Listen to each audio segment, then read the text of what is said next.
Hi guys! So good evening and welcome to my vlog! So for today guys, gabi na naman and then tomorrow may pasok na naman bukas. Then di na naman ako makapag-vlog guys kasi busy ako. And then kanina hindi na ako nakapag-vlog din kanina. Kasi nga guys, marami akong ginawa and then naglinis din po ako sa boarding house. Tingnan nyo guys, malinis po dito kasi nakapaglinis ako kanina umaga and then tanghali. Then guys, then tingnan nyo guys, yan. Sa may labas, madilim kasi hindi ko na binuhay ang ilaw guys. Aking tawag dito, salamin ay madumi pala. Yan, hindi ko nalinisan kasi kasi ako, nagmamap ako kanina. And then, naglaba.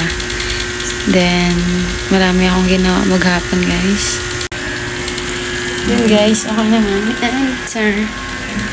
Then, kanina, hindi talaga ako nakapag-video kasi dapat talaga mag-vlog ako kanina. Mainit kasi guys, kaya ngayon na lang ako nag-video. Then guys, shout out po sa mga nagko-comment sa akin. And then, thank you po sa mga sumusuporta. And then, sana pagpatuloy pa rin po niya.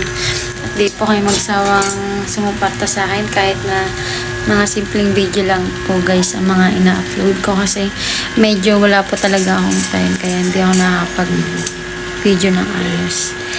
Then guys, yun lang and thank you and God bless guys.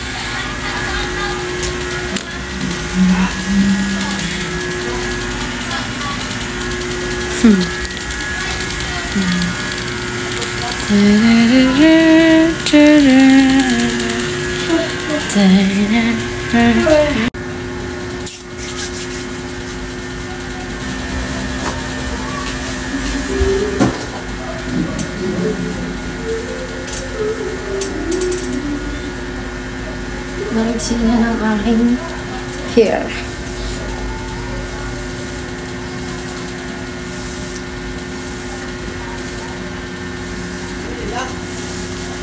Then guys, inaantok na din ako and then tutulog din ako maya kasi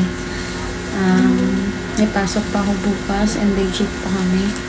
Kaya dapat hindi talaga ako makapuyat. Saka nagkaka-pimples na din ako guys. Yan. Saan pa ba? Yan guys. Kojic lang naman ang ginagamit ko.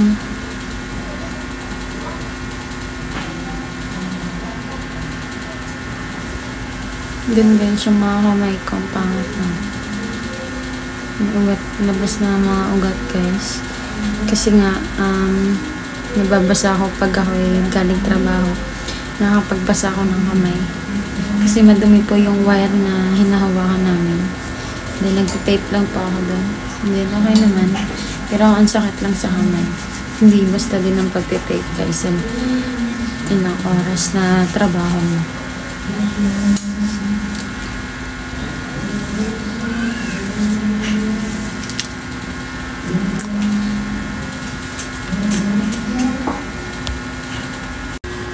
Then, bye-bye guys.